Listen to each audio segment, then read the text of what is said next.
വാപ്പാടെയും ഉമ്മാടെയും മുന്നിൽ നിന്റെ ശബ്ദമുയർന്നാൽ, നിന്റെ മാതാപിതാക്കളുടെ മുന്നിലെങ്ങാനും നിന്റെ ശബ്ദമുയർന്നാൽ കഴിഞ്ഞടാ സഹോദരാ, നിന്റെ ദുനിയാവും പോയി, നിന്റെ ആഖിറവും പോയി, സർവ്വതും നഷ്ടപ്പെടുകയാണ്. എന്റെ പ്രിയപ്പെട്ടവരെ, നബി സല്ലല്ലാഹു അലൈഹി വസല്ലമ തങ്ങൾ അവിടെന്ന് പറഞ്ഞു, സ്വഹാബാ, ആരെങ്കിലും 3 പാപങ്ങൾ ചെയ്താൽ അവന് മരണത്തിന് ശേഷമല്ല ശിക്ഷയുള്ളത്, ദുനിയാവിൽ വെച്ച് തന്നെ അള്ളാഹു ശിക്ഷ കൊടുക്കുകയാണ്. ഈ ദുനിയാവിൽ വെച്ച് തന്നെ ശിക്ഷ തുടങ്ങുകയാണ്. അത് കഴിഞ്ഞാണ് മരണസമയത്ത് ശിക്ഷ, ഖബറിന്റെ അകത്ത് ശിക്ഷ, പരലോകത്ത് ശിക്ഷ, നരകത്തിലെ ശിക്ഷ. മോനെ, ദുനിയാവിൽ വെച്ച് തന്നെ അള്ളാഹു ശിക്ഷ തരുന്ന പാപങ്ങളിൽപ്പെട്ട ഒരു പാപമാണ് തന്റെ മാതാപിതാക്കളുടെ മനസ്സു വേദനിപ്പിക്കുന്നത്, തന്റെ മാതാപിതാക്കളെ വേദനിപ്പിക്കുന്നത്. അവൻ അള്ളാഹു ദുനിയാവിൽ വെച്ച് തന്നെ ശിക്ഷ കൊടുക്കുമെന്ന് നബി മുഹമ്മദ് മുസ്തഫ സല്ലല്ലാഹു അലൈഹി വസല്ലമ തങ്ങൾ പറയുമ്പോൾ, ഉമ്മാനോട് കയർക്കുന്നവരുണ്ട്, വാപ്പാനോട് കയർത്ത് സംസാരിക്കുന്നവരുണ്ട്, മാതാപിതാക്കളെ തല്ലുന്നവരുണ്ട്. ഈ സദസ്സിലിരിക്കുന്ന വിദ്യാർത്ഥികളോട് ഞാൻ പറയുകയാ, ചെറിയ കുട്ടികളുണ്ടല്ലോ, പടച്ചവനെ ഉമ്മാനോട് കയർത്തു സംസാരിക്കുന്ന മക്കളുണ്ടല്ലോ, എടാ ചെറുപ്പക്കാരാ, ഉമ്മാന്റെ മുന്നിൽ നിന്റെ ശബ്ദമുയർത്തരുത്, ഉമ്മാടെ മുന്നിൽ നിന്റെ ശബ്ദമുയർത്തരുത്. ഉമ്മ ഒരു സ്ഥലത്ത് പോകണ്ട എന്ന് പറഞ്ഞാ പോകരുത്, വാപ്പ ഒരു സ്ഥലത്തേക്ക് പോകണ്ടെന്ന് പറഞ്ഞാ പോകരുത്. അത് എവിടേക്കാണെങ്കിലും പോകണ്ട. ഉസ്താദേ, പോയാൽ എന്തു ചെയ്യും? ഉമ്മ പറഞ്ഞു കളിക്കാൻ പോകണ്ട, ഫുട്ബോൾ കളി കാണാൻ പോകണ്ട, കറങ്ങാൻ പോകണ്ട, ടൂറിന് പോകണ്ട. ഉമ്മ പോകണ്ട എന്ന് പറഞ്ഞാ പിന്നെ നീ പോകരുത്. അപ്പോ നീ ചോദിക്കും, ഉസ്താദേ, പോയാൽ എന്ത് സംഭവിക്കും? മോനെ, നിനക്കൊക്കെ ഞാനൊരു ചരിത്രം പറയാ. ഈ സദസ്സിലിരിക്കുന്ന ചെറിയ വിദ്യാർത്ഥികളുണ്ടല്ലോ, ചെറുപ്പക്കാരുണ്ടല്ലോ, എന്റെ പ്രിയപ്പെട്ട പെൺകുട്ടികളുണ്ടല്ലോ, നിങ്ങൾക്ക് ഞാനൊരു ചരിത്രം പറഞ്ഞു തരാ. ഉമ്മ പറയുന്നത് അനുസരിക്കാത്തവർക്ക് റബ്ബ് കൊടുത്ത ഒരു ചരിത്രം പറയാ. എന്റെ പ്രിയപ്പെട്ട ചെറുപ്പക്കാരാ, നിന്നെ പോലെ ഫദിൽ എന്ന് പറയുന്ന ഒരു ചെറുപ്പക്കാരൻ ജീവിച്ചിരുന്നു. അല്ലാഹുവേ, വാപ്പ മരണപ്പെട്ടു പോയി, ഉമ്മ മാത്രമേ ഉള്ളൂ. ഫദിൽ എന്ന് പറയുന്ന ഒരു ചെറുപ്പക്കാരൻ നിന്നെ പോലെ യുവത്വത്തിന്റെ നടുവിൽ നടന്ന ചെറുപ്പക്കാരനാണ്. അവസാനം ഫദിൽ എന്ന് പറയുന്ന ചെറുപ്പക്കാരനോട് കൂട്ടുകാര് മുഴുവനും പറഞ്ഞു, ഫദിലേ, ഞങ്ങളെല്ലാവരും കൂടെ മക്കത്ത് പോകാൻ തീരുമാനിച്ചു, ഞങ്ങളെല്ലാവരും ഉംറയ്ക്ക് പോകുകയാണ്, നീ ഞങ്ങളുടെ കൂടെ വരുന്നോ ഫദിലേ? ഫദിൽ എന്ന് പറയുന്ന ചെറുപ്പക്കാരൻ പറഞ്ഞു, ഞാൻ എൻ്റെ ഉമ്മാനോട് ചോദിച്ചിട്ട് പറയാം, ഞാൻ എൻ്റെ ഉമ്മയോട് ചോദിച്ചിട്ട് പറയാ. ഫദിൽ എന്ന് പറയുന്ന ചെറുപ്പക്കാരൻ വീട്ടിലേക്ക് ഓടി വന്നിട്ട് തന്റെ പ്രിയപ്പെട്ട മാതാവിനോട് അവിടെ നിന്ന് ചോദിക്കുന്ന, ഉമ്മ, കൂട്ടുകാര് മുഴുവനും മക്കത്ത് പോവുകയാ, ഞാനും കൂടെ പോകട്ടെ ഉമ്മ? ഉംറ ചെയ്യണമെന്ന് വല്ലാത്ത ആഗ്രഹമുണ്ടുമ്മ. ഫദിൽ എന്ന് പറയുന്ന ചെറുപ്പക്കാരനോട് ഉമ്മ പറഞ്ഞു, എന്റെ പൊന്നുമകന് പോകണ്ട, നീ പോയാ എനിക്കാരുമില്ലല്ലോ, എന്നെ ആരാണ് നോക്കുന്നത്? അതുകൊണ്ട് എന്റെ മോൻ പോകണ്ട, പിന്നീടൊരു സമയത്ത് പോകാമെന്ന് ഉമ്മ എവിടെ നിന്ന് പറയുകയാണ്. ഫളിലിന് വല്ലാത്ത വിഷമമുണ്ടായി, പക്ഷേ അവിടെ നിന്ന് കാണിച്ചില്ല. കൂട്ടുകാരുടെ മുന്നിൽ പോയിട്ട് പറഞ്ഞു, എന്റെ ഉമ്മ എനിക്ക് അനുവാദം തന്നില്ല, കൂട്ടുകാര് കളിയാക്കുകയാ, കള്ളു കുടിക്കാനും വ്യഭിചരിക്കാനും ഒന്നുമല്ലടാ നിന്നെ വിളിച്ചത്, മക്കത്ത് പോയിട്ട് ഉംറ ചെയ്യുന്നതിന് വേണ്ടിയാണ്, ഇതിനു പോലും നിന്റെ ഉമ്മ അനുവാദം തരുന്നില്ലല്ലോ. കൂട്ടുകാര് മുഴുവനും അവിടെ നിന്ന് കുത്തുവാക്കോ പറയുകയാണ്. അവര് പറഞ്ഞു, നീ വരുന്നെങ്കിൽ വാടാ എന്ന് പറഞ്ഞിട്ട് കൂട്ടുകാര് മുഴുവനും പോകുകയാണ്. ഫദിൽ എന്ന് പറയുന്ന ചെറുപ്പക്കാരൻ തന്റെ വീട്ടിലേക്ക് കടന്നു വന്നു. രണ്ടാമതും ചോദിച്ചു, ഉമ്മ, എല്ലാവരും മക്കത്ത് പോകുന്നു, ഞാനും കൂടെ പോകട്ടെ ഉമ്മ? ഉമ്മ പറഞ്ഞു, നിന്നോട് പോകണ്ട എന്നാണ് ഞാൻ പറഞ്ഞത്. പക്ഷേ ഫദിലിന് ഇഷ്ടപ്പെട്ടില്ല. വീടിന്റെ അകത്ത് കടന്നു ചെന്നു. അവിടെ നിന്ന് ചിന്തിച്ചു, അല്ലാ, വ്യഭിചരിക്കാനോ കള്ളു കുടിക്കാനോ കറങ്ങാനോ അല്ല, മക്കത്ത് പോകുന്നത് ഉംറ ചെയ്യാനാണല്ലോ. അതൊരു നല്ല കാര്യമാണല്ലോ.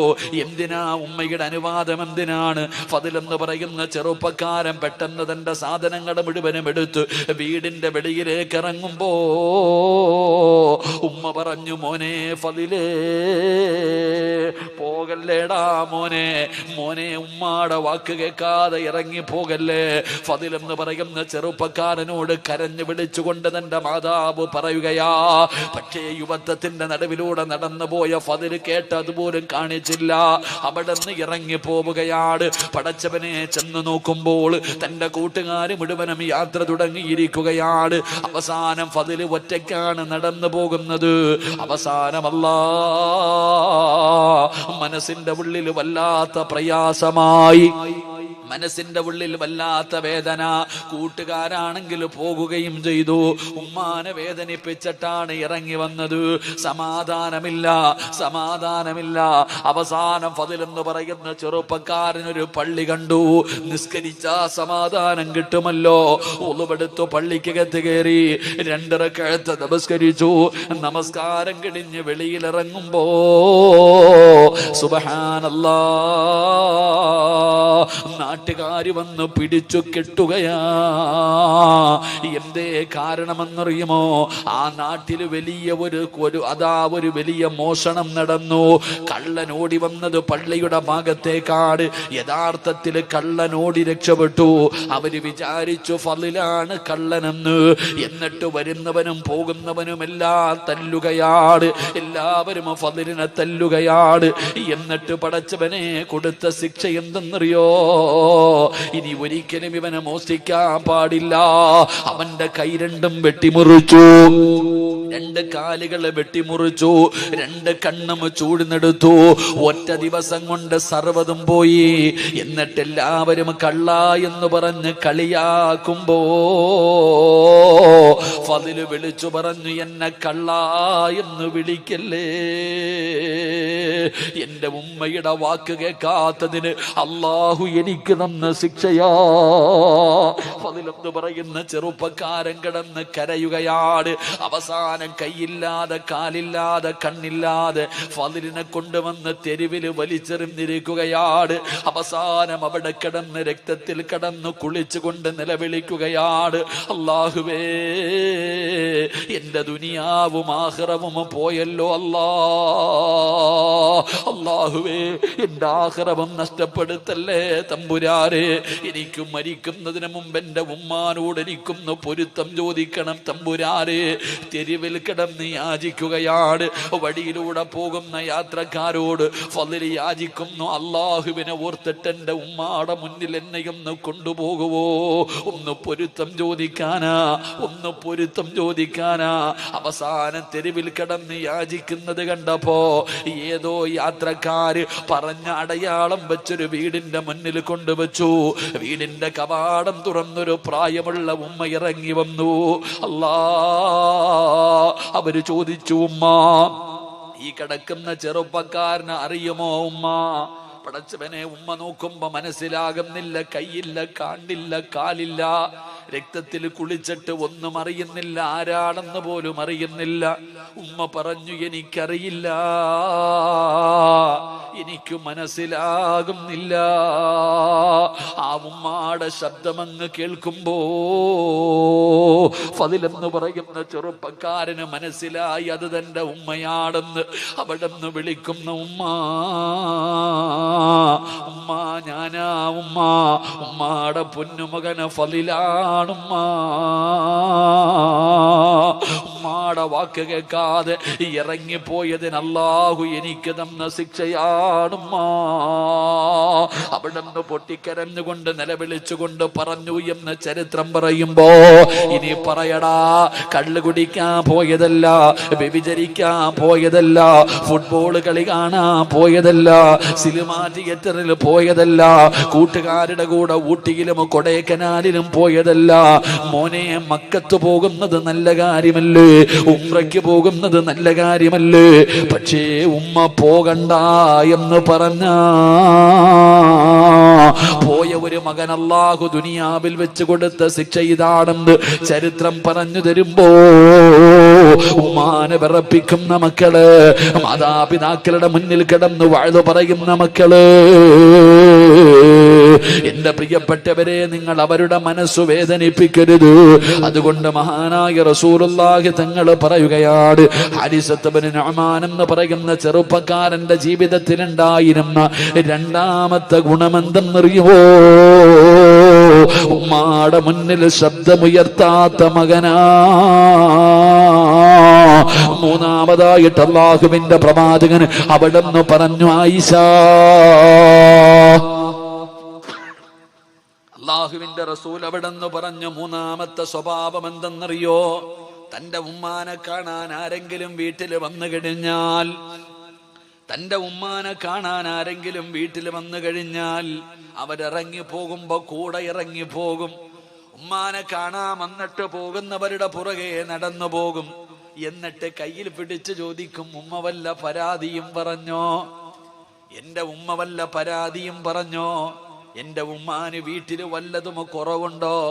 ഉമ്മ ഒന്നും എന്നോട് പറയാറില്ല, ഉമ്മ എന്നോടൊന്നും പറയാറില്ല. എന്റെ ഉമ്മ വല്ല പരാതിയും പറഞ്ഞെങ്കിൽ പറ, മരിക്കുന്നതിന് മുമ്പ് ചെയ്തു കൊടുക്കാനാ. എന്റെ ഉമ്മ മരിക്കുന്നതിന് മുമ്പ് എനിക്കത് ചെയ്തു കൊടുക്കാനാണ്. അല്ലാഹുവേ, ചോദിച്ച് അറിഞ്ഞിട്ട് ചെയ്തു കൊടുക്കുമായിരുന്നു എന്ന് ചരിത്രം പറയുമ്പോ നിങ്ങളോട് എനിക്ക് പറയാനുള്ളത്, ഉമ്മാനെ കാണാൻ വരുന്നവരുടെ പുറകെ നടന്ന് ചോദിച്ചറിഞ്ഞ് ചെയ്തു കൊടുക്കണ്ട. ഉമ്മ ചോദിക്കുന്നതെങ്കിലും ഒന്ന് വാങ്ങിക്കൊടുത്താ മതി. അല്ലാഹു നമുക്ക് ഈമാൻ നൽകുമാറാകട്ടെ. മാതാപിതാക്കൾ എന്താണോ ആവശ്യപ്പെടുന്നത്, മോനെ നിന്റെ ഉമ്മയല്ലേ, നിന്റെ വാപ്പയല്ലേ, കൊടുക്കേണ്ടത് അവർക്കല്ലേ പൊന്നുമോനെ. മാതാപിതാക്കൾ ഗുളിക ചോദിച്ചാ വാങ്ങിക്കൊടുക്കാത്തവരുണ്ട്. പടച്ചവനെ, ഒരു ഫർദയുടെ പേരിൽ തല്ലുണ്ടാക്കുന്നവരുണ്ട്. മാതാപിതാക്കളെ പരിഗണിക്കാത്തവരുണ്ട്. എന്റെ പ്രിയപ്പെട്ടവരോട് ഓർമ്മപ്പെടുത്തുകയാണ്, നിന്റെ ഉമ്മയാണ്, നിന്റെ വാപ്പയാ, അവരുടെ കാൽച്ചുവട്ടിലാ നിന്റെ സ്വർഗം കിടക്കുന്നത്. അല്ലാഹുവിന്റെ പ്രവാചകൻ സ്വല്ലല്ലാഹു അലൈഹി വസല്ലമ തങ്ങളോട് ഒരു സഹാബി ചോദിച്ചു, നബിയേ, എനിക്ക് ഏറ്റവും കൂടുതൽ കടമ ആരോടാ നബിയേ? റസൂലുള്ള പറഞ്ഞു, ഉമ്മയോടാണ്. പിന്നെ ആരോടാ നബിയേ? ഉമ്മയോടാണ്. പിന്നെ ആരോടാ നബിയേ? ഉമ്മയോടാണ്. പിന്നെ ആരോടാ നബിയേ? വാപ്പയോടാണ്. 3 പ്രാവശ്യവും അല്ലാഹുവിന്റെ പ്രവാചകം പറഞ്ഞു, ഉമ്മ ഉമ്മ ഉമ്മ. കാരണം എന്തെന്നറിയോ? ഗർഭം ചുമന്നതു 10 മാസം തള്ളയാ, പ്രസവിച്ച വേദന തിന്നതും അവർ തന്നെയാ, പാലൂട്ടി നിന്നെ വളർത്തലും അവരാണ്. ഈ 3 കാര്യം ഉപ്പയില്ലൊഴിവാണ്. ഗർഭം ചുമന്നതുമ്മയാണ്, നൊന്ത് പ്രസവിച്ചതുമ്മയാണ്, പാല് തന്ന് വളർത്തിയതുമ്മയാണ്. അതുകൊണ്ട് ഈ സദസ്സിൽ നിരന്നിരിക്കുന്ന മക്കളോട് പറയുകയാ, പണക്കാരന്റെ മകളെ കിട്ടിയപ്പോ, തൊലിവെളുപ്പുള്ള ഒരു പെണ്ണിനെ കിട്ടിയപ്പോ പെറ്റ ഉമ്മാനെ കണ്ണുനീര് കുടിപ്പിക്കുന്ന മക്കളുണ്ട്. അവർക്ക് നേരെ ചൊവ്വ ഭക്ഷണം കൊടുക്കാത്തവരുണ്ട്, വസ്ത്രം വാങ്ങിക്കൊടുക്കാത്തവരുണ്ട്, മരുന്ന് വാങ്ങിക്കൊടുക്കാത്തവരുണ്ട്. വീടിന്റെ അകത്ത് കിടന്ന് നരകിക്കുകയാ മാതാപിതാക്കള്. എന്റെ പ്രിയപ്പെട്ടവരെ, എങ്കിൽ അല്ലാഹു നിങ്ങൾക്ക് തരുന്ന ശിക്ഷ എന്തെന്നറിയുമോ? മാതാപിതാക്കളുടെ മനസ്സു വേദനിപ്പിക്കുന്ന ഏതെങ്കിലും ഒരു മനുഷ്യനുണ്ടല്ലോ, ഒരു വാക്കുകൊണ്ടെങ്കിലും നിങ്ങൾ ആരെങ്കിലും നിങ്ങളുടെ മാതാപിതാക്കളുടെ മനസ്സു വേദനിപ്പിച്ചിട്ടുണ്ടോ? അല്ലാഹു ഈ ദുനിയാവിൽ വെച്ച് തന്നെ നിനക്ക് 3 ശിക്ഷ തരുമെന്ന് നബി മുഹമ്മദ് മുസ്തഫ സല്ലല്ലാഹു അലൈഹി വസല്ലമ തങ്ങൾ പറയുകയാ. മാതാപിതാക്കളുടെ മനസ്സു വേദനിപ്പിച്ച ഏതെങ്കിലും മക്കള് തല്ലണമെന്നില്ല, ചീത്ത വിളിക്കണമെന്നില്ല, നിന്റെ ഒരു വാക്കുകൊണ്ടെങ്കിലും പെറ്റ തള്ളയെ വേദനിപ്പിച്ചിട്ടുണ്ടോ? ജന്മം നൽകിയ വാപ്പയുടെ മനസ്സിൽ വേദനയുണ്ടാക്കിയിട്ടുണ്ടോ? മരിക്കുന്നതിന് മുമ്പ് അല്ലാഹു നിനക്ക് 3 ശിക്ഷ തരുമെന്ന് നബി മുഹമ്മദ് മുസ്തഫ സ്വല്ലല്ലാഹു അലൈഹി വസല്ലമ തങ്ങൾ പറയുമ്പോ, എന്റെ പ്രിയപ്പെട്ടവരെ, ഈ 3 ശിക്ഷ പറഞ്ഞിട്ട് ഞാൻ നിർത്തുകയാണ്. അല്ലാഹു നമുക്ക് ഈമാൻ നൽകി അനുഗ്രഹിക്കുമാറാകട്ടെ. മാതാപിതാക്കളുടെ മനസ്സു വേദനിപ്പിച്ച ഏതെങ്കിലും ഒരു മകനോ മകളോ ഈ സദസ്സിലുണ്ടെങ്കിൽ നീ ഇന്ന് തൗബ ചെയ്തോണം. ഇന്ന് നീ തൗബ ചെയ്തോണം. ഇല്ലെങ്കിൽ മരിക്കുന്നതിന് മുമ്പ് അള്ളാഹു നിനക്ക് ഈ ദുനിയാവി വെച്ച് തന്നെ 3 ശിക്ഷ തരും. അള്ളാഹു കാത്തിരക്ഷിക്കുമാറാകട്ടെ. അള്ളാഹു കാത്തിരക്ഷിക്കുമാറാകട്ടെ. 11 മണിയായപ്പോ നിർത്താറായ ഈ 3 ശിക്ഷ കൂടെ പറയണമെന്നുണ്ട്. നിങ്ങൾ ഇരുന്നാ ഞാൻ പറയാം, ഇല്ലെങ്കിൽ നിർത്താം. എന്ത് വേണം? പറയണോ നിർത്തണോ? പറയണമെന്നുള്ളൊരു കൈവക്കിക്ക്. പൈസ ചോദിക്കുമ്പോ ഇതുപോലെ പൊക്കൂലേ? അള്ളാഹു ഈമാൻ തരുമാറാകട്ടെ.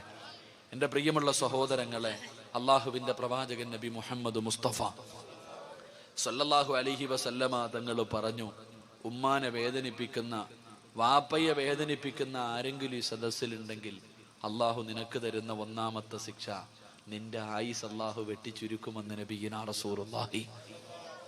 എടാ, ഉമ്മാനെയും വാപ്പാനെയും വേദനിപ്പിച്ച നീ ഒരുപാട് കാലം ഇവിടെ ഉണ്ടാകില്ല. ഉമ്മാനെ വേദനിപ്പിച്ച നീ, വാപ്പയെ വേദനിപ്പിച്ച നീ ഇവിടെ ഒരുപാട് കാലം ഉണ്ടാകില്ലടാ.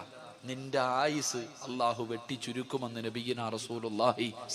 കാരണം നീ പെറ്റ തള്ളയെ കണ്ണുനീര് കുടിപ്പിച്ചവനാ, ഉമ്മാനെ തല്ലിയവനാ, വാപ്പാനെ വേദനിപ്പിച്ചവനാ നീ. നിന്റെ ആയുസ് അള്ളാഹു വെട്ടിച്ചുരുക്കും. കേട്ടോ എല്ലാ സഹോദരിമാരും കേട്ടോ. സ്വന്തം ഭർത്താവിനെ കിട്ടിയപ്പോ നിനക്ക് ഉമ്മായെ വേണ്ട, വാപ്പാനെ വേണ്ട, ഒന്ന് ഫോൺ വിളിക്കാൻ പോലും നിനക്കൊന്നും സമയമില്ലല്ലോ സഹോദരിമാരെന്നാലോചിക്ക്. പെറ്റ തള്ളയെ ഒന്ന് വിളിച്ച് നോക്കാൻ, ഉമ്മ ഭക്ഷണം കഴിച്ചോ എന്ന് ചോദിക്കാൻ, ഉമ്മാന് വസ്ത്രം വേണോ എന്ന് ചോദിക്കാൻ ഒരു മനസ്സില്ലാതെ പോയി. കാരണം നിന്റെ ലോകം നിന്റെ ഭർത്താവും നിന്റെ മക്കളും, നിനക്ക് അവരാണ് വലുത്. മാതാപിതാക്കളെ തിരിഞ്ഞു നോക്കാത്ത ഒരുപാട് സഹോദരിമാരുണ്ടില്ല എന്ന് ഞാൻ പറയണില്ല. സ്നേഹിക്കുന്നവരുമുണ്ട്, പടച്ചവനെ തിരിഞ്ഞു നോക്കാത്തവരുമുണ്ട്. കണ്ണുനീര് കുടിപ്പിക്കുന്ന എത്രയോ മാതാപിതാക്കൾ.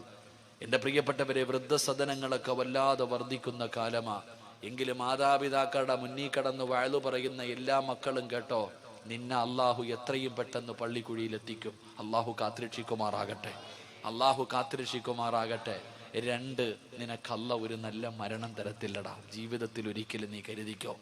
നീ എത്ര വലിയ കൊലകൊമ്പനാണെങ്കിലും മഹാനായ റസൂലുള്ളാഹി സ്വല്ലല്ലാഹു അലൈഹി വസല്ലമ തങ്ങളുടെ സഹാബിയ അൽഖമ റളിയല്ലാഹു തആല, സഹാബി വേറെ ആരുമല്ല, താടിക്കും തഴമ്പൊക്കെ നീളൊക്കെയുള്ള ആളാണെങ്കിലും അൽഖമ റളിയല്ലാഹു തആല അൻഹു സക്കറാത്തിന്റെ അവസ്ഥയിൽ കിടക്കുമ്പോൾ സ്വഹാബികൾ അടുത്തു വന്ന് നിന്നിട്ട് പറഞ്ഞു കൊടുത്തു, ലാ ഇലാഹ ഇല്ലല്ലാ.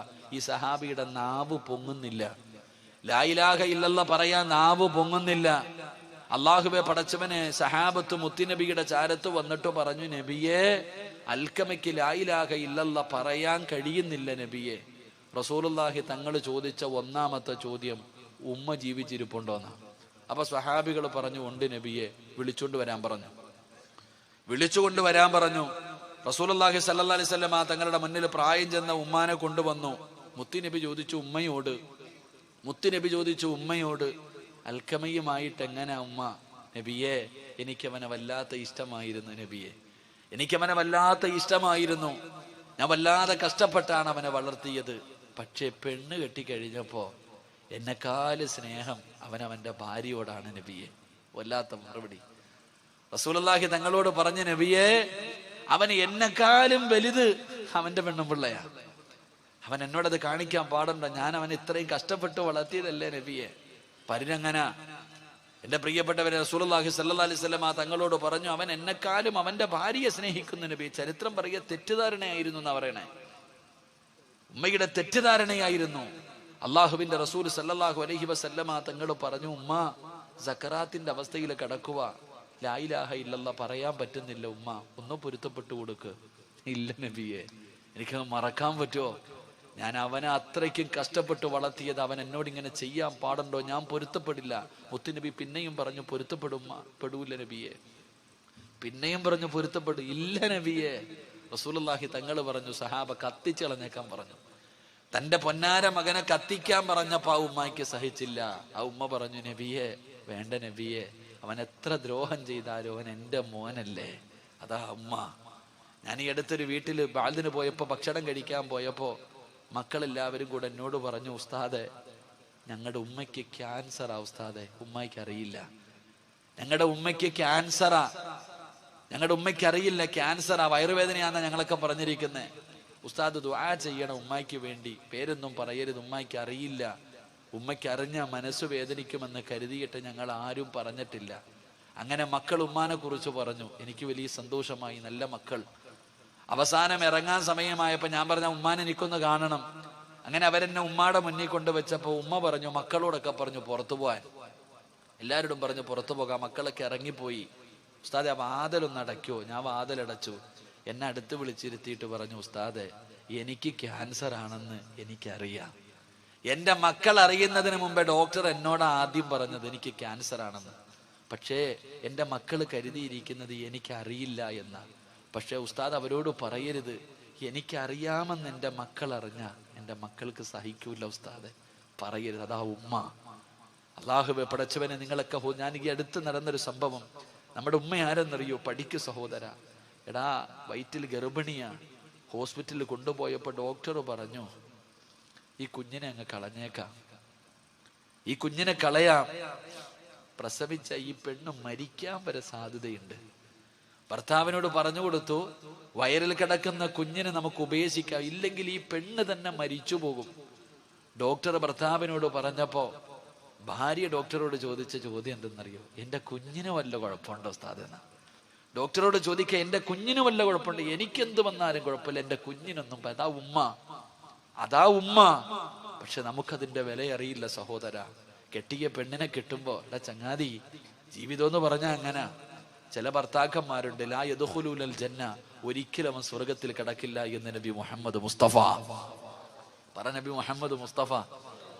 ഈ സദസ്സിൽ ഇരിക്കുന്ന ചില ആണുങ്ങളുണ്ട്, അവൻ ഒരു കാലത്തും അള്ളാന്റെ സ്വർഗത്തിൽ കയറൂല. അള്ളാഹു കാത്തിരക്ഷിക്കുമാറാകട്ടെ, അള്ളാഹു കാത്തിരക്ഷിക്കുമാറാകട്ടെ. ആരാന്ന് പറഞ്ഞിരട്ടെ? ഒരു കാലത്തും സ്വർഗത്തിൽ പോകാത്ത ഒരു ഭർത്താവിനെ ഞാൻ പറഞ്ഞുതരട്ടെ. വേണോ വേണ്ടേ? വേണോ വേണ്ടേ? നീ പെണ്ണ് കെട്ടിയിട്ടില്ലല്ലോടാ. ഒരിക്കലും സ്വർഗത്തിൽ കിടക്കാത്ത ഒരു ഭർത്താവുണ്ട്. ആരെന്നറിയോ? പെണ്ണും പിള്ളയുടെ വാക്ക് കേൾക്കുന്നവൻ, പെണ്ണും പിള്ളയുടെ ഭാര്യയുടെ അടിമയായി കഴിയുന്ന ഭർത്താവ്, അവൻ ഒരിക്കലും സ്വർഗത്തിൽ കയറില്ലെന്ന് നബി മുഹമ്മദ് മുസ്തഫ. എൻ്റെ പ്രിയപ്പെട്ട സഹോദരങ്ങളെ, സത്യമല്ലേ? ചില ആണുങ്ങളുണ്ട് ഉസ്താദെ, ഒരു സൈഡിൽ ഉമ്മ, ഒരു സൈഡിൽ ഭാര്യ. ആണുങ്ങൾ പെണ്ണുങ്ങളൊക്കെ പ്രസവ വേദനയെ കുറിച്ച് വാഴ്ന്നു പറയും. അതിനേക്കാളും വലിയ വേദനയാണ് ഞങ്ങൾ അനുഭവിക്കും. നിങ്ങൾക്കറിയോ? ചില വീടുകളിൽ പടച്ചവനെ വൈകുന്നേരം ജോലി കഴിഞ്ഞ് കഷ്ടപ്പെട്ട് വീട്ടിലേക്ക് കയറി ചെല്ലുമ്പോ ഉമ്മ, എടാ നിന്റെ പെണ്ണുമ്പിള്ള ഉണ്ടല്ലോടാ, അങ്ങനാടാ ഇങ്ങനാടാ. അള്ളാഹുവേ, ഒരു സൈഡിൽ നിന്ന് ഉമ്മ അങ്ങ് തുടങ്ങും. എന്തെങ്കിലും പറയാൻ പറ്റുമോ? ഉമ്മയല്ലേ, മിണ്ടാതെ നിന്ന് കേൾക്കും. അത് കഴിഞ്ഞിട്ട് എങ്ങനെയെങ്കിലും ചോറ് ഉണ്ണാതെ ബെഡ്റൂമിൽ പോയി കിടക്കാൻ വേണ്ടി അങ്ങോട്ട് കയറുമ്പോ ആമിന അവിടെ നിന്ന് തുടങ്ങും. നിങ്ങളുടെ തള്ളയുണ്ടല്ലോ, അള്ളാഹു അലിച്ചേക്കപ്പ. അവിടെ നിന്ന് അവൾ അങ്ങോട്ട് വഴന്നു തുടങ്ങും. ഈ പാവപ്പെട്ടവൻ ഇരുന്ന് ഉരുക, പടച്ചനെ എന്താ ചെയ്യാ? ഒരു സൈഡിലെ ശൈത്താനും കടലിൽ നടക്കണം എന്ന് പറയണ പോലെ ചില ഗാനങ്ങൾ. എൻ്റെ പ്രിയപ്പെട്ടവരോട് പറയുകയാ സഹോദര, അള്ളാഹു രണ്ട് ചെവി തന്നിരിക്കുന്ന എന്തിനെന്നറിയോ? രണ്ട് ചെവി അള്ളാഹു തന്നിരിക്കുന്നത് ഒന്ന് കേൾക്കാനും ഒന്ന് കളയാനുവാ. അതാ ജീവിതം. നീ വൈകിട്ട് വീട്ടിലേക്ക് കയറി വരുമ്പോ നിന്റെ ഉമ്മ നിന്റെ ഭാര്യയെ കുറിച്ച് 100 കണക്കിന് പരാതി പറയും. എല്ലാം ഒരു ചെവിയിലൂടെ കേട്ട് ആവശ്യമുള്ളത് ഹൃദയത്തിൽ ഇറക്കുക, ബാക്കിയൊക്കെ കളയുക. അത് കഴിഞ്ഞ് ബെഡ്റൂമിൽ ചെല്ലുമ്പോൾ ഭാര്യ നിന്റെ ഉമ്മാനെ കുറിച്ച് 100 പരാതി പറയും. അതും കേൾക്കുക, ആവശ്യമുള്ളത് എടുക്കുക, അല്ലാത്തത് കളയുക. അള്ളാഹു ഈമാൻ തരുമാറാകട്ടെ. അള്ളാഹു നിനക്ക് അയ്യൂബ് നബിയുടെ പ്രതിഫലം തരുമെന്ന് നബി മുഹമ്മദ് മുസ്തഫ. ഭാര്യയുടെ ഇതൊക്കെ ഇങ്ങനെ സഹിക്കുന്ന ഭർത്താവിന് അള്ളാഹു അയ്യൂബ് നബിയുടെ പ്രതിഫലം കൊടുക്കുമെന്ന. പക്ഷേ എൻ്റെ പ്രിയപ്പെട്ടവരെ, നിങ്ങൾ ചിന്തിച്ചു നോക്ക്. പല വീടുകളിലും എൻ്റെ മക്കളോട്, എൻ്റെ സഹോദരങ്ങളോട് പറയാ, എടാ പെണ്ണെന്തും പറയും, നീ അത് ചെയ്യരുത്. നീ ഒരാണാ, നിന്റെ ഉമ്മയാത്, നിന്റെ വാപ്പയാത്. കെട്ടിയ പെണ്ണെന്തും നിന്നോട് പറയും. നീ ആലോചിച്ച് നോക്ക്. അള്ളാഹുവെ പടച്ചവനെ, നമ്മുടെ വാപ്പ, നമ്മുടെ ഉമ്മ രോഗം പിടിച്ചവർ വീടിൻ്റെ അകത്ത് കിടന്നൊന്ന് മൂത്രമൊഴിച്ച, ഒന്ന് കാഷ്ടിച്ച, അള്ളാഹുവേ, ഭാര്യ എന്തെല്ലാം പറയും, ഭാര്യ എന്തെല്ലാം പറയും. നീ ചിന്തിച്ചു നോക്ക്. ബോധമുള്ള ഒരു ഉമ്മ കട്ടിലിൽ കിടന്ന് മൂത്രമൊഴിക്കോ? ഒരല്പമെങ്കിലും ബോധമുള്ള ഒരാള് ബെഡ്റൂമിന്റെ അകത്ത് കിടന്ന് വിസർജിക്കുവോ? തന്റെ വീടിന്റെ അകത്ത് തുപ്പോ? തുപ്പില്ല. ബോധമുള്ളവർ ചെയ്യില്ല. പക്ഷെ രോഗം പിടിച്ച് ഓർമ്മയില്ലാതെ കിടക്കുന്ന നിന്റെ ഉമ്മ ഒന്ന് മൂത്രമൊഴിച്ച, ഒന്ന് കാഷ്ടിച്ച, ഭാര്യ വന്നിട്ട് പറയും, നിങ്ങളുടെ ഉപ്പാടെ ഉമ്മാടെ മൂത്രവും കാഷ്ടവും ഭാരാ, എനിക്ക് വയ്യ, എവിടെങ്കിലും കൊണ്ടുപോയി കളമനുഷ്യ. അള്ളാഹുവേ, ഈ പെണ്ണിങ്ങനെ പറയുമ്പോ ആ പെണ്ണിന്റെ വാക്ക് കേട്ടിട്ട് നേരെ ചെന്നിട്ട് ഉപ്പാടെ മുന്നിൽ കിടന്ന് ചാടുന്ന മക്കളുണ്ട്. ഉമ്മാടെ മുന്നിൽ കിടന്നുകൊണ്ട് ഉമ്മാനെ തല്ലുന്ന മക്കളുണ്ട്. എങ്ങനെ കഴിയുന്ന സഹോദരാ നിനക്ക്? നീ ഇത്രയും കരുണയില്ലാത്തവനായി പോയോടാ. എടാ, ഉമ്മ മൂത്രം ഒഴിച്ചാൽ കഴുകിയ വൃത്തിയാകുമല്ലോ. ഉമ്മാടെ മൂത്രമല്ലേ, ഉപ്പാടെ കാഷ്ടമല്ലേ. നിന്റെ ഉമ്മ ഒന്ന് വീടിന്റെ അകത്ത് തുപ്പിയ കഴുകടാ, തുടച്ചുകളാ, പൂവല്ലോ. എന്ത് നീ നമ്മളെ കുറിച്ച് ചിന്തിക്കാത്തത് എന്തേ? നിന്റെ ഉമ്മ ബെഡ്റൂമിന്റെ അകത്തുനിന്ന് മൂത്രം ഒഴിച്ചാൽ നിനക്ക് പറ്റണില്ല. നീ എവിടെ കിടന്നാടാ മൂത്രം ഒഴിച്ചേ? ചെറുപ്രായത്തിൽ നിന്റെ ഉമ്മ നിന്നെ ഇങ്ങനെ പൊക്കിയെടുത്തപ്പോ ആ ഉമ്മയുടെ ശരീരത്തിലല്ലേ നീ ഒരുപാട് മൂത്രം ഒഴിച്ചത്? നിങ്ങൾ മൂത്രം ഒഴിച്ചല്ലോ, കാഷ്ടിച്ചല്ലോ. ഉമ്മാടെ മുഖത്ത് നമ്മൾ തുപ്പിയിട്ടുണ്ടല്ലോ, ഛർദിച്ചിട്ടുണ്ടല്ലോ. ഉമ്മ എവിടെങ്കിലും പോകാൻ ഒരുങ്ങി കെട്ടി നല്ല വസ്ത്രം ഇട്ടുകൊണ്ട് നിൽക്കണ സമയത്ത് കയറിയിട്ട് മൂത്രം ഒഴിക്കും, കാഷ്ടിക്കും, ഉമ്മാടെ മുഖത്ത് ഛർദിക്കും. എന്നാലും എൻ്റെ മോനേന്ന് കെട്ടിപ്പിടിച്ചിട്ടല്ലേ ഉള്ള ആ പാവം എടുത്ത് തറയിൽ കളഞ്ഞില്ലല്ലോ, നിന്നെ ഒന്നും കൊന്നു കളഞ്ഞില്ലല്ലോടാ. അത്രയും സ്നേഹിച്ച ഉമ്മാനെ ഉപ്പാനെ നിനക്കിന്ന് അധികം പറ്റി ഒരു തൊലിവെളുപ്പുള്ളവൾ എന്തെങ്കിലും പറയുമ്പോ നീ അവരെ തല്ലാ നിൽക്ക, അവരെ കണ്ണുനീര് കുടിക്കുക. ഒരു പെണ്ണിന്റെ വാക്ക് കേട്ടിട്ട് നീ പട്ടിണി കിട്ടിരിക്ക. എൻ്റെ പ്രിയപ്പെട്ട സഹോദരിമാരൊക്കെ നല്ലതുപോലെ കേട്ടോ. സ്വന്തം ഉമ്മാനെ ഉപ്പാനെയും തിരിഞ്ഞു നോക്കാത്ത എല്ലാ പെണ്ണുങ്ങളും കേട്ടോ, നിനക്ക് അല്ലാഹു ഒരു നല്ല മരണം തരത്തില്ലടി ഒരിക്കലും. ഈ ലോകത്ത് നിന്ന് യാത്ര പറയുന്ന സമയം ആര് ലാ ഇലാഹ ഇല്ലല്ലാഹ് പറഞ്ഞു തന്നാലും പറയാൻ നിന്റെ നാവ് പൊങ്ങത്തില്ലെന്ന് നബി മുഹമ്മദ് മുസ്തഫ. ഉറക്കെ പറ നബി മുഹമ്മദ് മുസ്തഫ. ദുനിയാവിൽ അല്ലാഹു തരുന്ന മൂന്നാമത്തെ ശിക്ഷ എന്തെന്നറിയോ? ഉമ്മാനെ ചീത്ത വിളിച്ചവനെ, ഉമ്മാനെ തല്ലാൻ കൈപൊക്കിയവനെ, ഉമ്മയുടെ മനസ്സ് വേദനിപ്പിച്ചവനെ നീ എഴുതി വെച്ചോ, നീ എഴുതി വെച്ചോ. ഉറങ്ങുന്നവൻ നല്ലതുപോലെ കേട്ടോ, അല്ലാഹു നിനക്ക് ദുനിയാവിൽ തരുന്ന മൂന്നാമത്തെ ശിക്ഷ, നിന്റെ ഉപ്പാനെയോ നിന്റെ ഉമ്മാനെയോ നീ വേദനിപ്പിച്ചിട്ടുണ്ടെങ്കിൽ, ചീത്ത വിളിച്ചിട്ടുണ്ടെങ്കിൽ, അവരെ കണ്ണുനീര് കുടിപ്പിച്ചിട്ടുണ്ടെങ്കിൽ, നീ അവരെ തല്ലാൻ കൈപൊക്കിയിട്ടുണ്ടെങ്കിൽ, മോനെ നിന്റെ മക്കളും മരിക്കുന്നതിന് മുമ്പ് നിന്നോടത് തിരിച്ചു ചെയ്യുമെന്ന് ആദരവായ പ്രവാചകൻ നബി മുഹമ്മദ് മുസ്തഫ. നീ എവിടെ കൊണ്ട് പഠിപ്പിച്ചാലും നിന്റെ ഉമ്മാനെ തല്ലാൻ നിന്റെ കൈപൊക്കിയിട്ടുണ്ടെങ്കിൽ, നീ എത്ര സ്നേഹിക്കുന്ന മകനാണെങ്കിലും ഒരിക്കൽ നിന്റെ നേരെ കൈപൊക്കിയിരിക്കും. എഴുതി വെച്ചോ. നിന്റെ ഉപ്പയെയും നിന്റെ ഉമ്മയെയും നീ പട്ടിണിക്കിട്ടിട്ടുണ്ടോ? സത്യമായിട്ടും നിന്റെ മാതാപിതാക്കളെ പട്ടിണിക്കിട്ട നിന്നെ നിന്റെ മക്കൾ വിടുവടാ. തിരിഞ്ഞു നോക്കാത്ത ഒരു കാലം, അതിന്റെ വേദന നീ മരിക്കുന്നതിന് മുമ്പ് അനുഭവിക്കും. ഇന്ന് ഭർത്താവിനെ കിട്ടിയപ്പോ വീടിന്റെ അകത്ത് കിടന്ന് നിനക്ക് വേണ്ടി ജീവിച്ച നിന്റെ ഉമ്മാനെ നീ തിരിഞ്ഞു നോക്കുന്നില്ല. വളർത്തിക്കോ നിന്റെ മോളെയും. നാളെ നിന്റെ ഗതിയും ഇതാ, നാളെ നിന്റെ ഗതിയും ഇതാ. എന്റെ പ്രിയപ്പെട്ടവരെ, നീ മരിക്കുന്നതിന് മുമ്പ് നിന്റെ മക്കൾ ഇത് നിന്നോട് തിരിച്ചു ചെയ്യും. അപ്പം നിനക്കറിയാം നിന്റെ ഉമ്മയുടെ മനസ്സ് വേദനിച്ചതിന്റെ വേദന നീയും അനുഭവിക്കും. അള്ളാഹു കാത്തിരക്ഷിക്കുമാറാകട്ടെ, അള്ളാഹു കാത്തിരക്ഷിക്കുമാറാകട്ടെ. അള്ളാഹു സുബ്ഹാനഹു വ തആല, അള്ളാഹുവേ ഞങ്ങളൊക്കെ ഞങ്ങളുടെ ഉമ്മമാരോട് എന്തെങ്കിലും ചെയ്തു പോയിട്ടുണ്ടെങ്കിൽ നീ പുറത്തു തരണേ അള്ളാഹുവേ, നീ പൊരുത്തപ്പെട്ട് തരണേ പടച്ചോനെ. ഞങ്ങളുടെ ഉമ്മാടെയും വാപ്പാടെയും പൊരുത്തം നീ ഞങ്ങൾക്ക് നൽകണേ തമ്പുരാനെ. അള്ളാഹു സ്വീകരിക്കുമാറാകട്ടെ. ഞാൻ വെറുതെ പറഞ്ഞതല്ല, ഞാൻ എൻ്റെ അനുഭവം കൊണ്ട് പറഞ്ഞതാ. ഞാൻ എൻ്റെ അനുഭവം കൊണ്ട്, എൻ്റെ ഉമ്മ ഇങ്ങനെ പറയാറുണ്ട്. എൻ്റെ ഭാര്യയോട് ഒരിക്കൽ പറഞ്ഞു, എൻ്റെ ഉപ്പ എന്നെ ചെറുപ്പത്തിൽ എന്തിനോ തല്ലാൻ വന്നു. എനിക്ക് 5 വയസ്സുള്ളപ്പോ എൻ്റെ ഉപ്പ എന്തോ ഒരു കുരുത്തക്കേട് കാണിച്ചതിന്റെ സമയത്ത് എന്നെ തല്ലാൻ വന്നപ്പോ ഉപ്പാനോട് പറയാൻ പാടില്ലാത്ത ഒരു വാക്ക് ഞാൻ പറഞ്ഞു. ഞാനന്ന് കൊച്ചുകുട്ടിയ, എൻ്റെ ഉപ്പാനോട് പറയാൻ പാടില്ലാത്ത ഒരു വാക്ക് ഞാൻ പറഞ്ഞു. എൻ്റെ പ്രിയപ്പെട്ടവരെ, എൻ്റെ മോൻ സിനാൻ, അള്ളാഹു അവനെ സാലിഹായ സന്താനങ്ങളിൽ പെടുത്തുമാറാകട്ടെ. അവൻ 5 വയസ്സായി. ഒരിക്കൽ നേഴ്സറിയിൽ നിന്നവൻ എൻ്റെ വീട്ടിൽ വന്നു. നേഴ്സറിയിൽ പഠിക്കുന്ന മകൻ എൻ്റെ വീട്ടിൽ വന്നു. എന്തോ ഒരു കാര്യം ചെയ്തപ്പോൾ ഞാൻ തല്ലാൻ വടിയെടുത്തിട്ട് ഒരു തല്ലു കൊടുത്തു. ഞാൻ അവനെ റൂമിലിട്ട് എന്തോ ഒരു കാര്യത്തിന് തല്ലിയപ്പോ ഞാൻ പണ്ട് 5-ാമത്തെ വയസ്സിൽ എൻ്റെ വാപ്പാനെ വിളിച്ചെന്ന് ഉമ്മ പറഞ്ഞ അതേ വാക്ക് അവൻ എന്നോട് തിരിച്ചു പറഞ്ഞു. എൻ്റെ ജീവിതത്തിൽ ഞാൻ അനുഭവിച്ചതാ. ഞാൻ എൻ്റെ ഉപ്പാനെ വിളിച്ച അതേ വാക്ക് അവൻ എന്നെ തിരിച്ചു വിളിച്ചപ്പോ ഞാൻ അവനെ തല്ലിയപ്പോ എൻ്റെ ഭാര്യ പറഞ്ഞു, നിങ്ങൾ പണ്ട് വാപ്പാനെ വിളിച്ചതല്ലേ അവനും വിളിച്ചതെന്ന്. ഇത് ഞാൻ എൻ്റെ ജീവിതത്തിൽ അനുഭവിച്ചതാ, വെറുതെ പറഞ്ഞതല്ല. നീ നിന്റെ ഉപ്പാനോടും ഉമ്മാനോടും എന്ത് ചെയ്തിട്ടുണ്ടോ, നാളെ കാത്തിരുന്നോ, നിന്റെ മക്കൾ നിന്നോടത് തിരിച്ചു ചെയ്യും. അള്ളാഹുവേ, അങ്ങനെ ഒരു ഗതി ഞങ്ങൾക്ക് നീ വരുത്തല്ലേ പടച്ചവനെ. അള്ളാഹു അങ്ങനെ ഒരു ഗതി നീ ഞങ്ങൾക്ക് വരുത്തല്ലേ അല്ലാഹ്. അതുകൊണ്ട് എൻ്റെ പ്രിയപ്പെട്ടവരെ, ഹാരിസത്ത് ബിൻ നുഅ്മാൻ എന്ന് പറയുന്ന ചെറുപ്പക്കാരന് അള്ളാഹു ഈ പ്രതിഫലം കൊടുക്കാനുള്ള കാരണം അള്ളാഹുവെ തൻ്റെ മാതാപിതാക്കളെ സ്നേഹിച്ചതിന് അള്ളാഹു കൊടുത്ത പ്രതിഫലമാ. അള്ളാഹു നമുക്കും സ്നേഹിക്കാൻ ഭാഗ്യം നൽകുമാറാകട്ടെ. ആ മാതാപിതാക്കളോടുള്ള കടമകൾ പാലിക്കാൻ അള്ളാഹു നമുക്ക് ഭാഗ്യം നൽകുമാറാകട്ടെ. അതുകൊണ്ട് എൻ്റെ പ്രിയമുള്ളവരെ ഞാൻ നിർത്തുകയാ. എൻ്റെ പ്രിയപ്പെട്ടവരെ, എല്ലാവർക്കും അറിയാം, ഒരു 4 സെന്റ് വസ്തു ഒരു പാവപ്പെട്ട മനുഷ്യൻ സദക്ക കൊടുത്തു. അൽഹംദുലില്ലാ, അതിൻ്റെ മുകളിൽ ഒരു ചെറിയ പള്ളി കെട്ടി.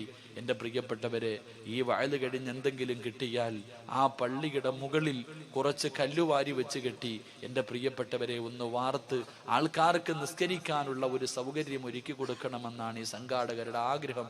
അള്ളാഹു സാധിപ്പിച്ചു കൊടുക്കുമാറാകട്ടെ. അള്ളാഹു സാധിപ്പിച്ചു കൊടുക്കുമാറാകട്ടെ. ഞാൻ നിങ്ങളോടൊരു സദക്ക ചോദിക്കുകയാ. ആരും ഓടണ്ട. കാരണം സദക്ക എന്ന് പറയുന്നത് അള്ളാഹുടെ പള്ളിക്ക് കള്ളുകുടിയന്റെ പൈസ വേണ്ട, പലിശക്കാരന്റെ പൈസ വേണ്ട, അറബിയെ മൂട്ടിച്ചുകൊണ്ട് വന്നവന്റെ പൈസ അള്ളാഹ്ക്ക് വേണ്ട, അള്ളാഹുവിന്റെ പള്ളിക്ക് ഹലാലായത് മതി. എൻ്റെ പ്രിയപ്പെട്ടവരെ, ഞാൻ നിങ്ങളോടൊരു സദക്ക ചോദിക്കുകയാ. നിങ്ങൾക്ക് ആർക്കെങ്കിലും കഴിയുമെങ്കിൽ ഇന്നോ നാളെയോ കൊടുക്കണമെന്നില്ല. ഇൻഷാ അല്ലാഹ് ആ മദ്രസ, ആ പള്ളിയുടെ പണി എന്നാണോ തുടങ്ങുന്നത്, ഇപ്പോഴൊന്നും തുടങ്ങൂല്ലല്ലോ അല്ലേപ്പാ? ഇൻഷാ അല്ലാഹ് അൽഹംദുലില്ലാഹ്. ഇപ്പൊ റമളാനൊക്കെ വരിക. അപ്പൊ പിന്നെ അറിയാലോ, സമാധാനത്തോടുകൂടി ആ പള്ളിയുടെ പള്ളി അള്ളാടതാ. ഞാൻ ചോദിക്കുന്നത് അള്ളാഹ്ക്ക് വേണ്ടിയാ, എനിക്ക് വേണ്ടിയല്ല. പെൺകുട്ടികളെ കെട്ടിക്കാനോ യതീംഖാനകൾക്കോ വേണ്ടിയല്ല ഞാൻ ചോദിക്കുന്നത്, അള്ളാഹുവിന് വേണ്ടി ഞാൻ നിങ്ങളോടൊരു സദക്ക ചോദിക്കുകയാ. ഉസ്താദെ, ഞാൻ കൊടുക്കാം, എനിക്ക് അള്ളാഹ് ആയുസ്സും ആരോഗ്യവും നൽകിയ ഞാൻ കൊടുക്കാം. എൻ്റെ പ്രിയപ്പെട്ടവരെ, അള്ളാഹ് തരുന്ന പ്രതിഫലം മാത്രം ഞാൻ പറഞ്ഞു തരാം കേട്ടോ. അള്ളാഹു തരുന്ന പ്രതിഫലം ഞാൻ പറയാം. എൻ്റെ പ്രിയമുള്ള സഹോദരങ്ങളെ, എന്തായാലും നമ്മളെല്ലാവരും ഒരു ദിവസം മരിക്കും. മരണത്തിന് വല്ലാത്ത വേദനയാ എൻ്റെ പ്രിയപ്പെട്ട സഹോദരങ്ങളെ. അതുകൊണ്ടാണ് അള്ളാഹുവിന്റെ പരിശുദ്ധമായ ഖുർആന പറഞ്ഞത് മരണത്തിന് വലിയ വേദനയുണ്ടെന്ന്. മരണത്തിന് വല്ലാത്ത വേദനയാ എൻ്റെ പ്രിയപ്പെട്ടവരെ. കണ്ണു തള്ളി വായിലൂടെ പതയും നൊരയും ഒലിപ്പിച്ച് കിടന്ന കിടപ്പിൽ കിടന്ന് മലമൂത്ര വിസർജനം നടത്തിയിട്ടും മുഖം കറുത്തവരായി മരിച്ചു കിടക്കുന്നവർ അള്ളാഹു കാത്തിരക്ഷിക്കുമാറാകട്ടെ. എൻ്റെ പ്രിയപ്പെട്ടവരെ, നിങ്ങൾ ആരും 5 നയാ പൈസ വെറുതെ തരണ്ട. നിങ്ങൾ കൊടുത്താൽ അള്ളാഹു തരുന്ന ഒരു പ്രതിഫലം ഞാൻ പറയാ. മഹാനായ നബി മുഹമ്മദ് മുസ്തഫ സല്ലല്ലാഹു അലൈഹി വസല്ലമ തങ്ങൾ വഫാത്താകുന്നതിന്റെ തലേ ദിവസം റബീഉൽ അവ്വൽ 11 അന്ന് വൈകിട്ട് റസൂലുള്ളാഹി തങ്ങൾക്ക് പെട്ടെന്ന് എന്തോ ഓർമ്മ വന്നു. ആയിഷ ബീബി റളിയല്ലാഹു തആല അൻഹയെ അടുത്ത് വിളിച്ചിട്ട് പറഞ്ഞു, ആയിഷ, ഇന്ന സ്ഥലത്ത് കുറച്ചു പൈസ ഇരിക്കുന്നുണ്ട്, എടുത്തുകൊണ്ടുവാ. 6-7 ദിർഹം എടുത്തുകൊണ്ടുവരാൻ പറഞ്ഞു. ആയിഷ ബീബി റളിയല്ലാഹു തആല അൻഹ ഓടിച്ചെന്നത് എടുത്തുകൊണ്ടുവന്ന് മുത്തുനബിയുടെ കയ്യിൽ വെച്ചു കൊടുത്തു. റസൂലുള്ളാഹി സ്വല്ലല്ലാഹു അലൈഹി വസല്ലമ തങ്ങൾ ആ 7 ദിർഹം കയ്യിൽ വെച്ചിട്ട് കരയുകയാ. അള്ളാന്റെ റസൂലിനോട് ആയിഷ ബീബി ചോദിച്ചു, എന്തിനാ നബിയെ കരയണേ? ആയിഷ, ഇതെന്റെ കയ്യിലിരിക്കണ സമയത്ത് ഞാൻ മരിച്ചുപോയാ അള്ളാഹുവിനോട് ഞാൻ എന്തു പറയും? അതുകൊണ്ട് എന്റെ കണ്ണടയുന്നതിന് മുമ്പ് നീ ഇത് ആർക്കെങ്കിലും കൊണ്ടുപോയി സദക്ക കൊടുക്ക്. ആയിഷ ബീബി റളിയല്ലാഹു തആല അൻഹ അത് കൊണ്ടുപോയി കൊടുത്തു. എൻ്റെ പ്രിയപ്പെട്ടവരെ, അന്നത്തെ ദിവസം പ്രവാചകന്റെ വീടിന്റെ അകത്ത് വിളക്ക് പോലും കത്തിച്ചില്ല, എണ്ണയില്ലാത്തത് കാരണം. പിറ്റേ ദിവസം റബീഉൽ അവ്വൽ 12 മലക്കുൽ മൗത്ത് അസ്റായീൽ അലൈഹിസ്സലാം അള്ളാഹുവിന്റെ പ്രവാചകന്റെ മുന്നിലേക്ക് കടന്നു വന്നു, റൂഹ് പിടിക്കാൻ തുടങ്ങി. റസൂലുള്ളാഹി തങ്ങളുടെ റൂഹ് പിടിച്ചുകൊണ്ടിരിക്കുമ്പോൾ അള്ളാഹുവിന്റെ പ്രവാചകം പോലും വേദന സഹിക്കാൻ കഴിയാതെ അസ്റായീൽ എന്ന് പറയുന്ന മലക്കിനോട് യാചിച്ചു, അസ്റായീലെ, എനിക്ക് വല്ലാതെ വേദനിക്കുന്നു, ഒന്ന് പതുക്കെ പിടിക്കുവോ? അള്ളാന്റെ റസൂല് ചോദിച്ചു അസ്റായീലിനോട്, എനിക്ക് വല്ലാതെ വേദനിക്കുന്നു അസ്റായീലെ, ഒന്ന് പതുക്കെ പിടിക്കുവോ? ആ മലക്ക് പോലും പറഞ്ഞു, നബിയേ, എനിക്കിതിനെക്കാളും മയമായി പിടിക്കാൻ അറിയില്ല നബിയെ. സഹോദര, അള്ളാഹുവിന്റെ റസൂല് പോലും മരണവേദന സഹിക്കാൻ കഴിയാതെ കരഞ്ഞെങ്കിൽ നിന്റെ ഗതി എന്താണെന്ന് നീ ആലോചിക്ക്. എന്റെ ഗതി എന്താണെന്ന് ഞാൻ ആലോചിക്കാം. ഈ ഇരിക്കുന്ന ഓരോ മനുഷ്യനും ആലോചിക്ക്. മരണത്തിന്റെ വേദന നിന്നെ കൊണ്ട് എങ്ങനെ താങ്ങാൻ പറ്റും? അതുകൊണ്ട് സഹോദര, അള്ളാഹു പറയുകയാ, എനിക്ക് വേണ്ടി ആരെങ്കിലും സദക്ക നൽകിയാൽ ഞാൻ അവനൊരു പ്രതിഫലം കൊടുക്കും. അവൻ മരിക്കുന്ന സമയത്ത് വഅബ്ശിറൂ ബിൽ ജന്ന, അല്ലാഹു നിനക്ക് സ്വർഗം കാണിച്ചു തരുമെന്ന് ആദരമായ പ്രവാചകൻ നബി മുഹമ്മദ് മുസ്തഫ. ഈ ലോകത്ത് നിന്ന് യാത്ര പറയുന്ന സമയം നീ അള്ളാഹുവിന്റെ സ്വർഗം നിന്റെ കണ്ണുകൊണ്ട് കാണും. വാപ്പാ, ഈ പള്ളിക്ക് കൊടുത്തതിന്, ഈ പള്ളിക്ക് ഒരു ചാക്ക് സിമന്റ് വാങ്ങിക്കൊടുത്തത്, ഈ പള്ളിക്ക് ഒരു കട്ട വാങ്ങിക്കൊടുത്തതിന്റെ പ്രതിഫലം നീ മരിക്കുന്ന സമയത്ത് കാണും. 2, ഈ പള്ളി നിന്നെ മറക്കൂല. ലോകത്തുള്ള സർവ്വ പള്ളികളും നാളെ സ്വർഗത്തിലാ. പള്ളിയെ സഹായിച്ചവനെ പള്ളി സ്വർഗത്തിൽ കൊണ്ടുപോകുമെന്ന് ആദരവായ പ്രവാചകൻ നബി മുഹമ്മദ് മുസ്തഫ സല്ലല്ലാഹു അലൈഹി വസല്ലം. അള്ളാഹു ഈമാൻ തരുമാറാകട്ടെ. ഞാൻ അള്ളാഹിക്ക് വേണ്ടി നിങ്ങളോട് ചോദിക്കുകയാ, നിങ്ങൾ 10,000-വോ 25,000-വോ 50,000-വോ തരണമെന്ന് ഞാൻ പറയുന്നില്ല. ഉസ്താദെ, ഇൻഷാ അല്ലാ ഈ പള്ളിയുടെ പണി തുടങ്ങുന്ന സമയം അള്ളാഹു എൻ്റെ കയ്യിൽ നൽകിയാൽ ഇൻഷാ അല്ലാ ആഫിയത്തും ആരോഗ്യവും എനിക്കുണ്ടെങ്കിൽ ഇൻഷാ അല്ലാ ഈ പള്ളിക്ക് വേണ്ടി ഞാനൊരു സദക്ക കൊടുക്കും. അള്ളാഹു ഭാഗ്യം തരുമാറാകട്ടെ, അള്ളാഹു ഭാഗ്യം തരുമാറാകട്ടെ. അതുകൊണ്ട് എനിക്കറിയില്ല, അള്ളാഹിനെ ഏൽപ്പിക്കുകയാ. ഈ ഇരിക്കുന്നവരിൽ സ്വർഗത്തിന്റെ അവകാശി അള്ളാഹിക്കറിയാം. അല്ല തന്നെ തെരഞ്ഞെടുക്കട്ടെ. നിങ്ങൾ പറ 3 സ്വലാത്ത്. സ്വല്ലല്ലാഹു